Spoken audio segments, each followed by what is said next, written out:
Hello and welcome to my channel, Diving to the Point.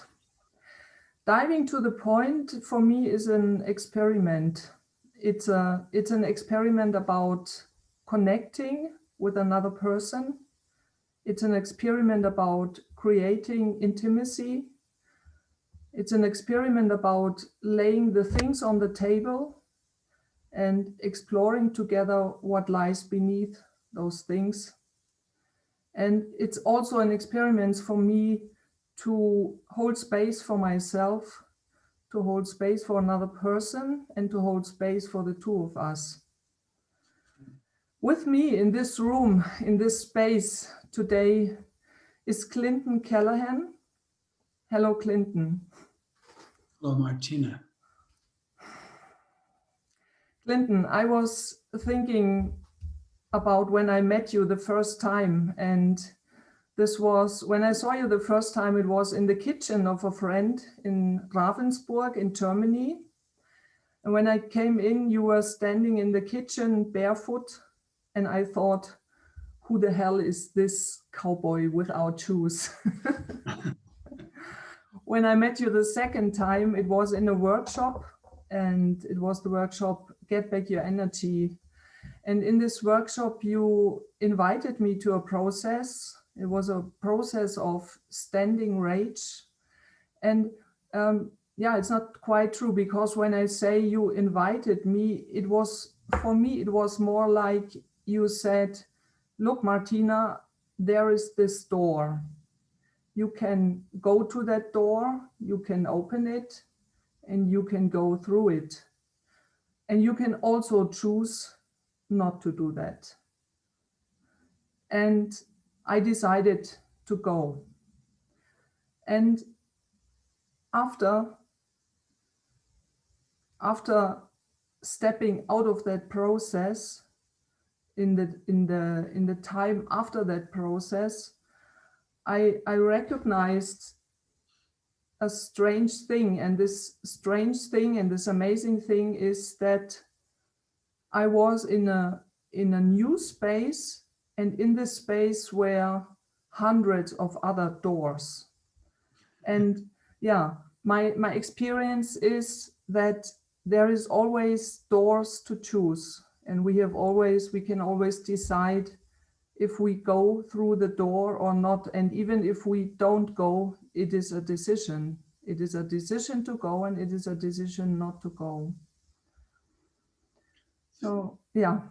So here's the thing about that moment, because I remember that moment with you. Yeah.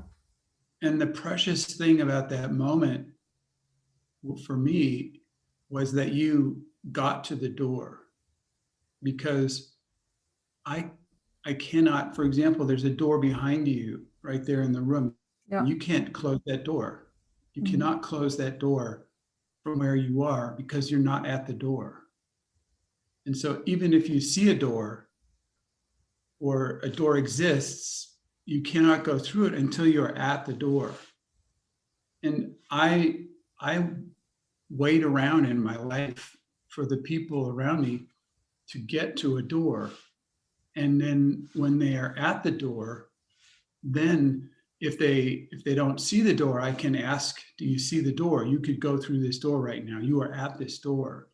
That's the thing, is you, out of all the other people in the workshop, you were the one who got to that door, because this was just like a one day,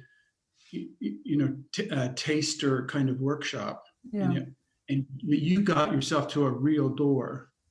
And so I just indicated that the door was there. It's like you said, that you got yourself to the door and you decided to go through. And so, so that really impressed me. That really made me excited that somebody found that door in this little workshop. So I'm so glad about that. And when you tell the story, that when you go through that door, all of a sudden you were able to see hundreds of other doors. I never thought of it like that, but I think it's really true. And I think most people that I have been around, probably even me, my real skill is in not seeing doors, like blocking myself from seeing doors. Mm-hmm. And even if I see it, it's just, I don't pay attention to it. Or what doors are right in front of me now that I could go through, Mm-hmm. that I don't even see.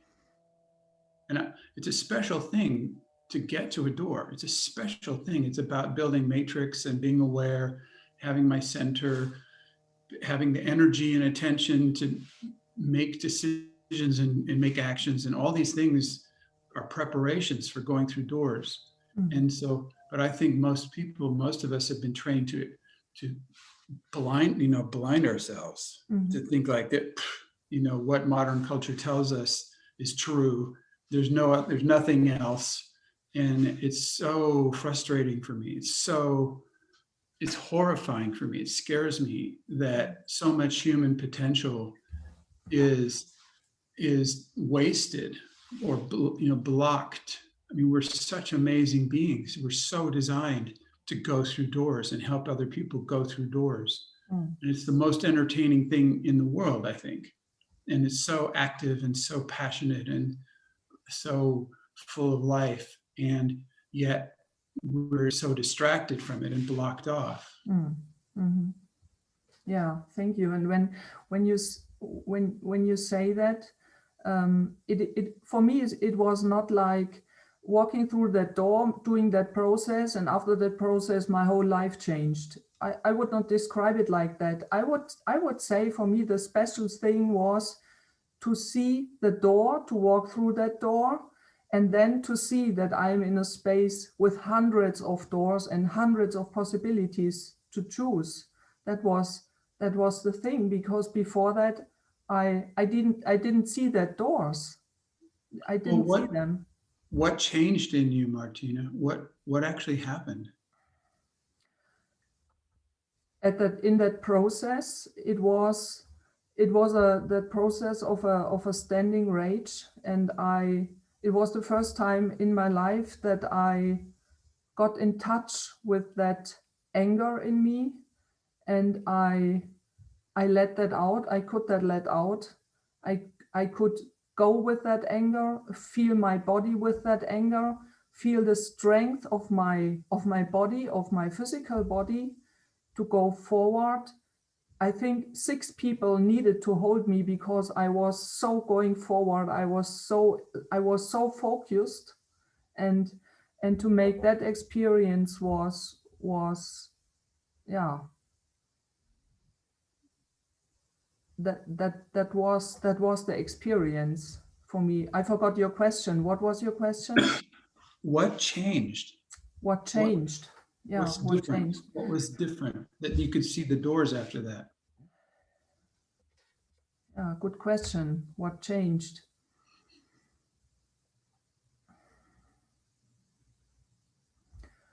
Perhaps it was something like getting a taste of what I can do. Because if you would have asked me, do you want to go into a rage of 100%? I would have said, no, I don't want to go there.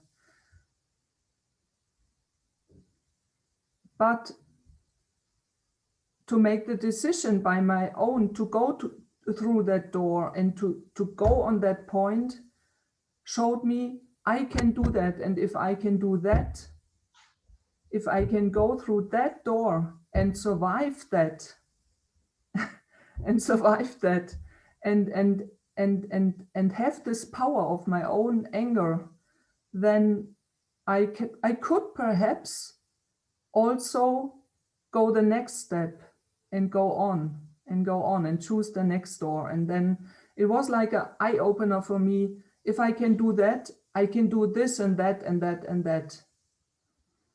Perhaps that's how I would describe it. So it's an experiential eye opener. Yes. Yeah. You remember that guy afterwards who tried to say, Yeah. "Oh, Martina, God, I'm sorry this happened to you. It was so, Yeah. you went kind of crazy. It was so loud. I hope you didn't hurt yourself. It was so rude. You were so rude, and I'm sorry this happened to you." And I got afraid. I got afraid that he was going to try to package you back into the Martina before the door. And you interrupted me. Remember this? You interrupted me and you said, Clinton, don't worry. There is nothing he could say to take this away from me because I had the experience. Remember you said that? Yeah, I know. Wow. And that's the thing, when you have this experience, nobody can take it away from you. You could read 10 books about conscious feelings. You could hear about other people's experience. As long as as I don't walk through that door, I believe everybody. I would have believed him if I read the book, your book. I read your book before. If I read your book, and he would have come and said, Martina, but yeah, you should see this and that could happen, and it's dangerous, and it could throw you out. You could get crazy. You could I don't know, and then I would have thought, yeah, maybe he's right. But after I had this, I compare it with a blue diamond, this pure energy of my own anger, this blue diamond of my own energy. Nobody can take that away from me. No word in the world could take that away from me. That's the experience I made. Nobody can take that away from me. I was just yesterday talking with a woman. I was interviewing her about disillusionment. And she was telling me about when she was a teenager, that she used to be in a gang of friends who would do a lot of drugs. And the drugs would give them this experience of being happy or present or in loving connection and be able to perceive the whole world in a different way. And then when the drug would start to wear off, they would start to, the illusion of that experience would go away. And so it was so sad or scary, or that the experience would go away, that they would take more drugs.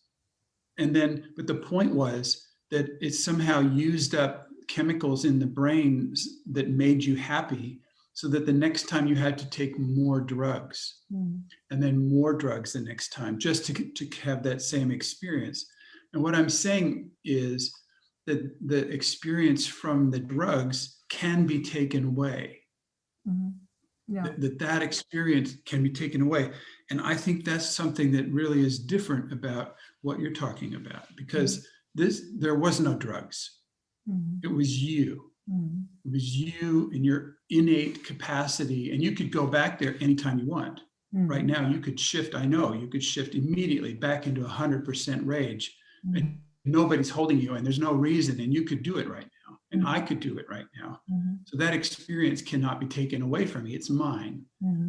But in the drug world, the experience can be taken away from you.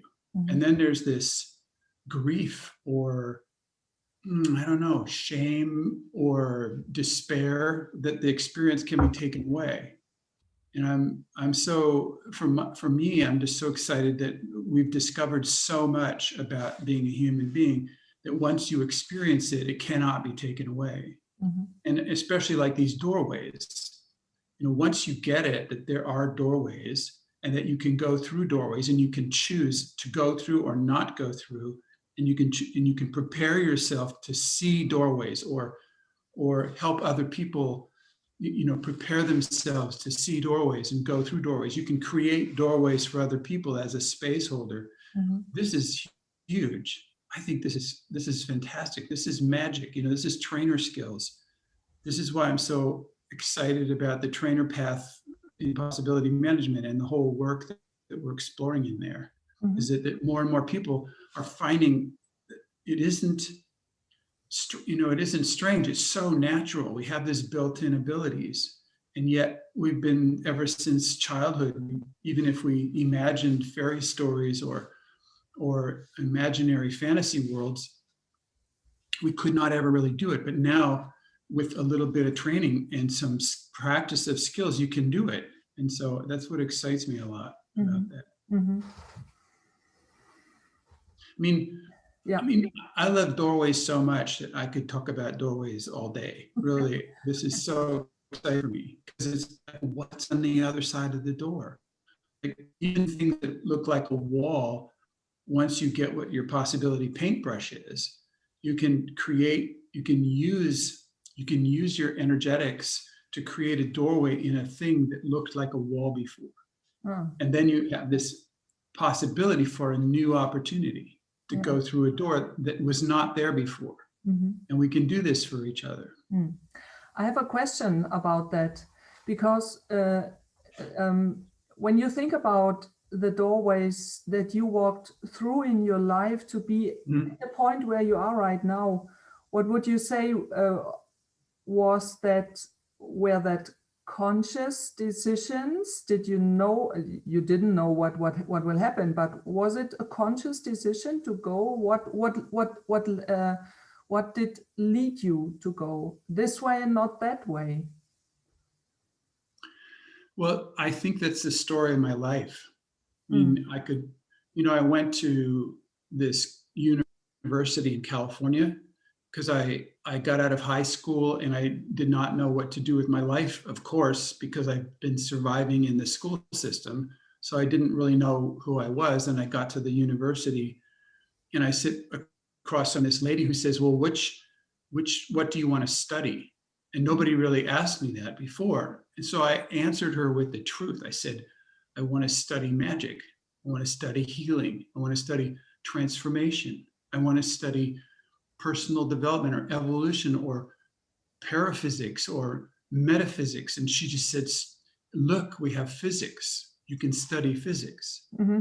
I said, okay. And so I chose to study physics and I was there for 4 or 5 years and I was not really learning what I wanted to learn. And so I had to start my own little group. So I think it was this frustration, some kind of frustration, this gap between what I really wanted and what was available. Mm-hmm. And that's a gap. Mm-hmm. And this just made me angry and angry and angry. And nobody was talking with me about this. Mm-hmm. I had no support for this conflict between what I wanted and what existed. Mm. And so this was enough anger for me to try to my anger was bigger than my fear, something like that. Mm-hmm. So then I made it offers. I said, I want to have a meeting where we talk about this. Are you learning what you really wanted to learn when you came here to school? Yeah. And I put up a paper and a few people came. I thought a few people would come. Well, I'm sitting there and 75 people came to this meeting, 76. And I'm sitting there freaking out because I had no idea. I had no plan. I had no PowerPoint presentation or anything. Mm-hmm. So I got up in front. I don't remember what I said, but I invited people to continue meeting. And so we started meeting every week. Mm-hmm. This was the first possibility team. So that was a doorway. And the doorway was not existing before I made the doorway. Yeah. And then I made the doorway, walked through the doorway, held the doorway open, and invited other people to come through the doorway. Mm-hmm. And some did. Mm. And so that kind of a thing has been my whole life.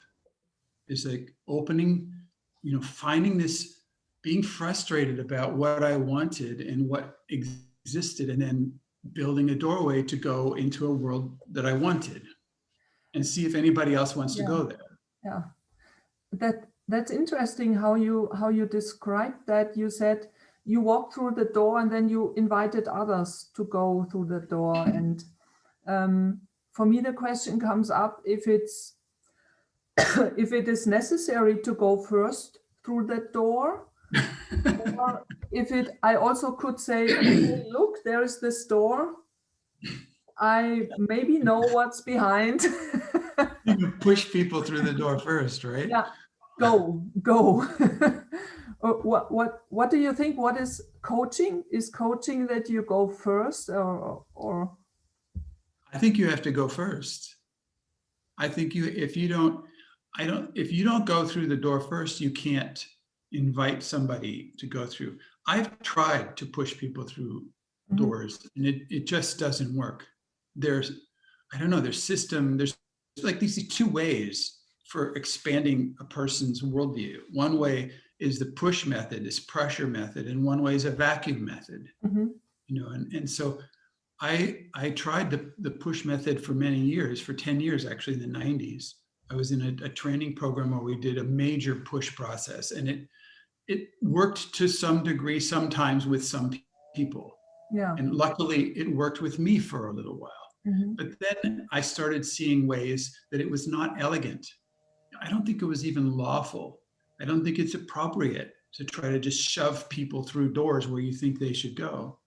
So then what happened is I was through enough doors. It doesn't take very many. You just have to go through 1 or 2 doors, and then you can invite other people. And so if you make a distinction between feelings and emotions, for example, most people in the world have no idea that that's a doorway. On the other side is a whole new world. If you can make that distinction for people, they can be your client. You can invite them to go through that. And then you can make a distinction between mad, sad, glad, and scared, and people have them all mixed together. And if you can help people separate them, the anger and the sadness, take apart their depression and put it into anger and sadness, then they can use that. God, these are huge doorways. So you don't have to go so far. And so, but I love this stuff. Well, when you talk about push people through the door, I thought about, because I have a possibility management group for women since 4 or 5 weeks. I'm the space holder, and we are 4 women now. And for me, the biggest challenge in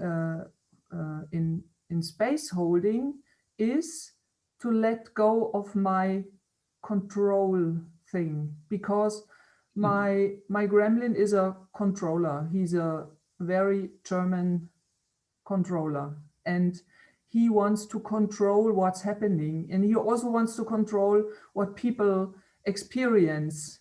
And so, yeah, and it's so hard for me to understand. First of all, I think to understand, how can I hold space without control?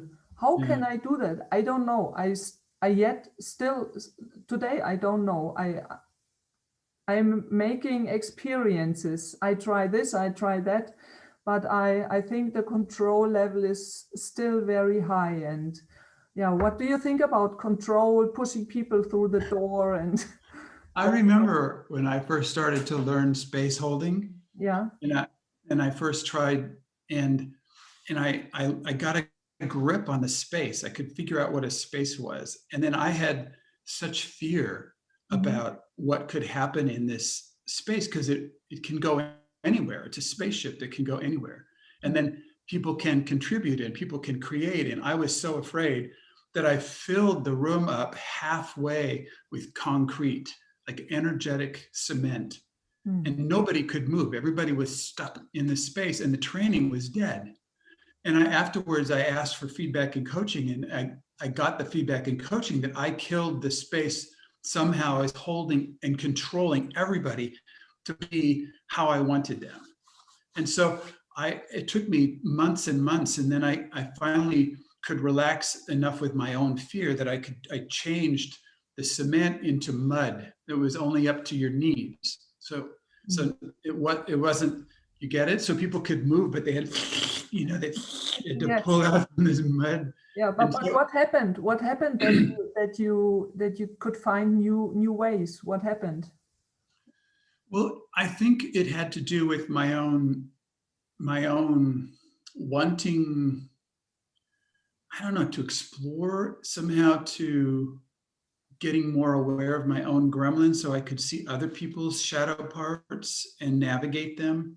I think the thing is, like now when I hold a space, this space is alive because there isn't any control at all. There's clarity. There's clarity about what the context and purpose of the space is, and we agree about that. But then there's this freedom of movement in the space. And I think what happened for me, it just took experience where I could go, I could rely on help from my archetypal lineage, from my bright principles, from the forces of clarity and possibility and love and these things that were in the space, that I could rely on them. It didn't have to be me. It wasn't only me. Something like that. It was, I love to play. There's this kind of playfulness. And if I want to play with people, there can't be these rules. There can't be this preconception of what's going to happen, because then there's no play. It's a military. Then you have to follow this military behavior or something. So I think it's a playfulness.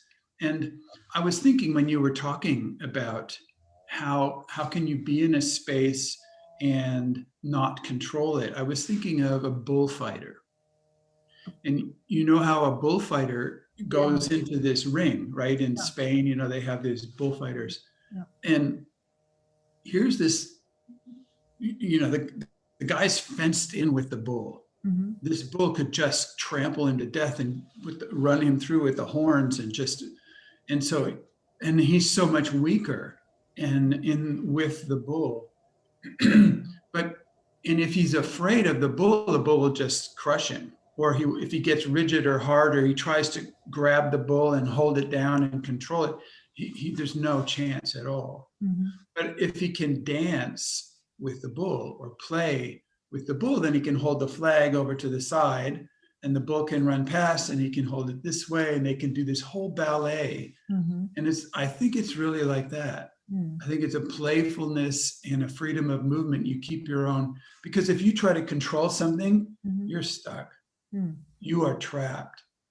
You have no freedom of movement when you're trying to control something.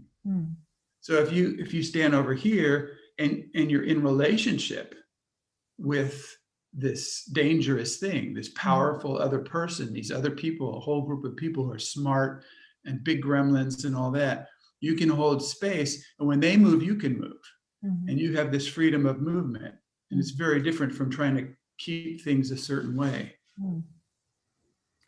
And I also hear that it has something to do with joy, that playfulness, and that there is more joy when you can let that control level become lower. The joy will humanity on Earth right now, we have really big problems. We have really big problems right now. And we don't know how to solve them. And like essentially, we have to reinvent what a human being is and human culture on Earth and what success is and what society is. I mean, we have to invent technology and finances and agriculture and the whole financial and marketing and delivery lines and like all this stuff has to be, the technology has to be, everything has to be completely reinvented or we're committing suicide. And so, okay, I go into a space and I remember these problems and I go, okay, none of us knows how to solve these problems, but maybe somebody has some idea, some possibility. And so what I'm basically doing is I go in and go, please do something different. Please be different. Please show up in a different way. So it's the opposite of control. I go in with like an invitation or I take the straitjacket off. I take the iron chains off. I take everything off into space and I go, okay, not only is it playful and joyful, I need your creation. I need your creativity. I need your total unhindered, liberated creativity to come alive because humanity needs this. I think one person can make a huge difference in the world. It only takes one person to go first, that thing you said about going first. And so if somebody can go first in a new way, they open this door, hey, we have whole new possibilities. And so one of the main ways I'm navigating space and holding space is is taking the blocks away, taking the restriction away, taking the prisons away, and go, okay, let's create. I want cut loose, like let go, like fly, like try something new, something like that. And so it's different from the control, and it's not just play. It's not just joyful play. It is playful, but it isn't about play. It's about liberating potential, facilitating the liberation of potential. Potential that we don't even know about.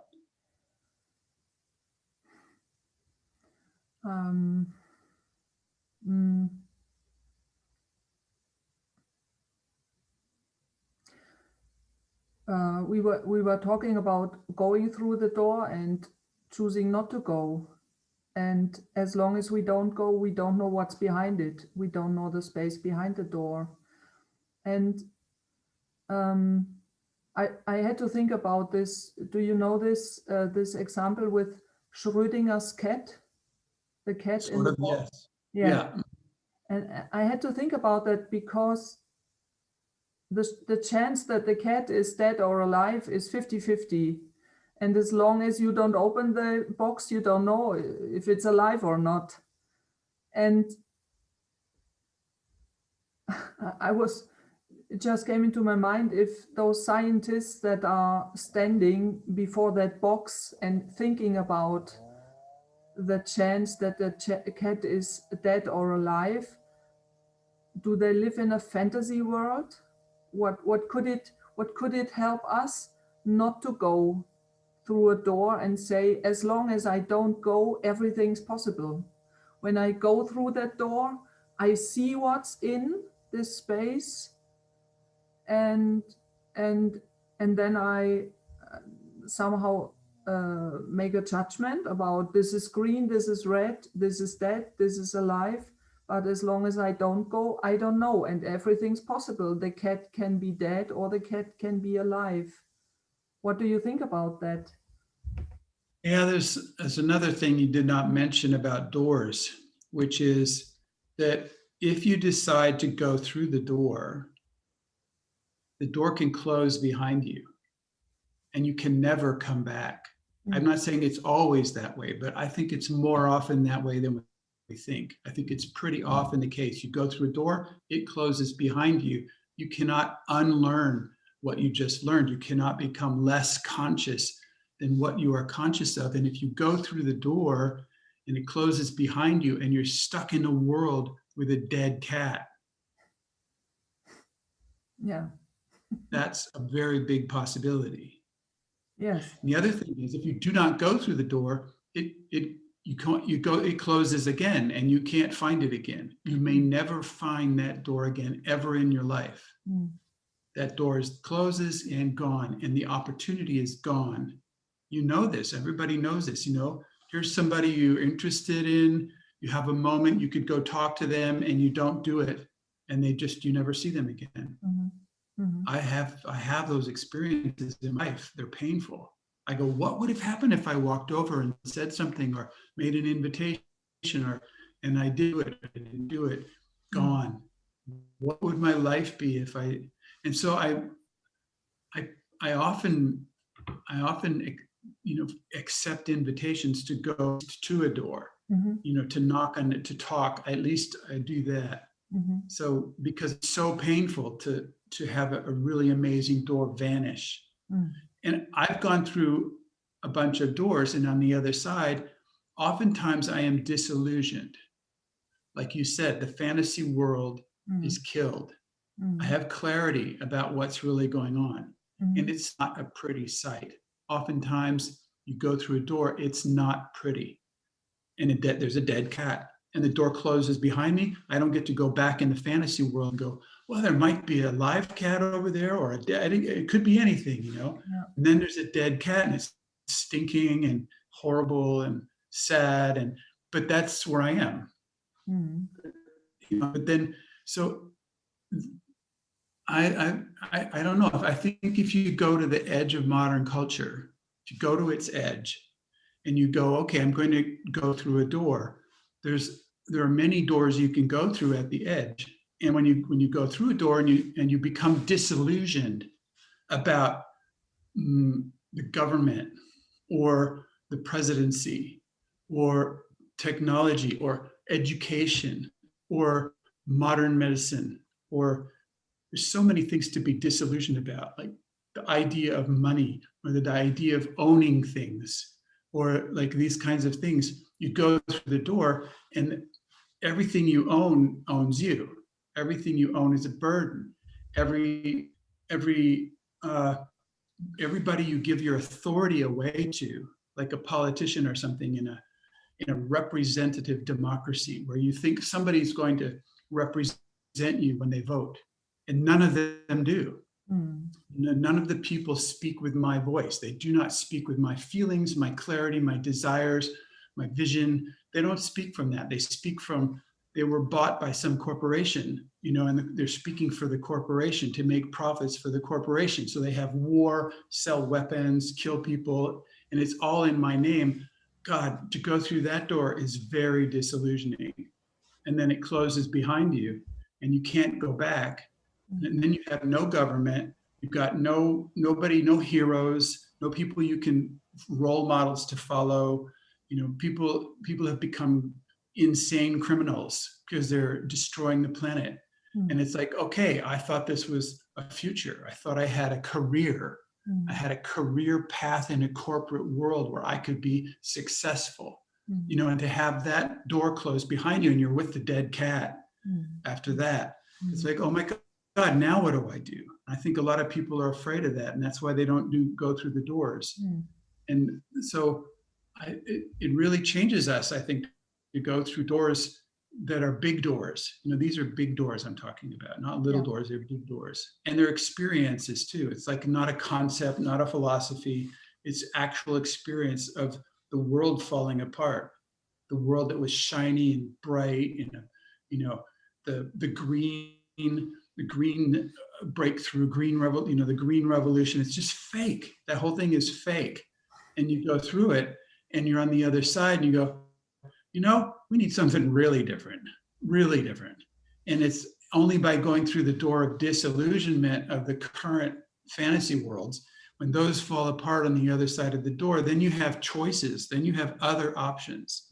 But if you don't escape the fantasy, you don't have any other options. And so how do you market to people who go, hey, you have to pay, 500-600 euros, 1,000 euros, come to this 5-day training and lose all your illusions. Get disillusioned. Like, how do you market that to somebody? It's like, it's not a very popular option until you have enough pain about the failure of a construct to satisfy your needs or something.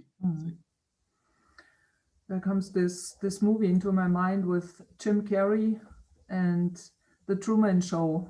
Oh yeah. That's such a great movie, because that's exactly what's happening. This disillusionment at the end, to walk through the door and to see, okay, this was a fantasy world. It was a show. It was a show. And what's now? Yeah. The guy who was, the millionaire who built the franchise, the bubble that he was living in, and had the TV show going for 30 years or however long. And he was rich and famous and all that. And then, he's really a kind of a criminal, like an illusion maker, and somebody. So, I would like to see Truman Show #2. Is there a #2? No, I want to see it. Oh, okay. Yes. I want to see what happens out. I mean, this is what freaks people out, is like, God, it was so nice. It was almost like this other movie called Pleasantville. Did you ever see Pleasantville? Yes. Yeah, they're in this total bubble of illusion. And this guy from outside comes in and starts taking apart their illusion, destabilizing their illusions. And they come more alive and things change to colorful. So, but I mean, for the Truman Show, he goes outside of that bubble and he sees the difference between this illusion and something that's not the illusion. And I think his sensitivity to that would make him be able to create relations and game world possibilities, like life possibilities, a society where the bubbles that caused the illusion could not function. Mhm. It could not function. It's almost like an initiated adult society where the illusions do not function. You cannot be fooled. And I think he could create that because he had the shock and he had this wake boat, he was rowing the boat to the end of the world. He had to do it, and he almost drowned in the water, and then he bumps into the door, the wall, and the door. Yeah. So this moment where he opens the door, and it's an experience. It's like exactly what you had. Yeah. It's exactly what you had. You got to the door. You got to the door. All these other people did not get to the door. You did. And then you went through this door, and then there's all these other opportunities. Well, okay, now you're out there holding space, you said, for women and other things. You're holding space for these things for other people to come to doors and go through them. Yeah. And so he could do that. And he could do that because he had the experience. Nobody could take that experience away. Yes. So this is our business. This is like what the wizards or the sorceresses offer to the world, is this whole journey through the doorways to prepare yourself to come to a doorway, have the courage, have the centered, grounded, bubbled attention, authority. You have all this back and go through the door. And then what happens? And it's a whole new world. And I think there's so many new worlds for us that we're just beginning to go through instead of being sleeping zombies in the illusion. Yeah. Thank you, Clinton. The time is over. No way. Yes. Time was flying. It's crazy, yeah. And I want to say thank you. And I want to say, let's go to the next door. Great. Thank you. Yeah, thank you, Martina. Thank you for waking. I don't know. I never got to talk about this like that. We have a website called Doorway, and I haven't had enough information to put in there to help people. So after this, I hope to write down some notes and some experiments that people can try in that Start Over Game Doorway website. Yeah. Thank you. Winning happening. Thank you, Yes. Clinton. I shake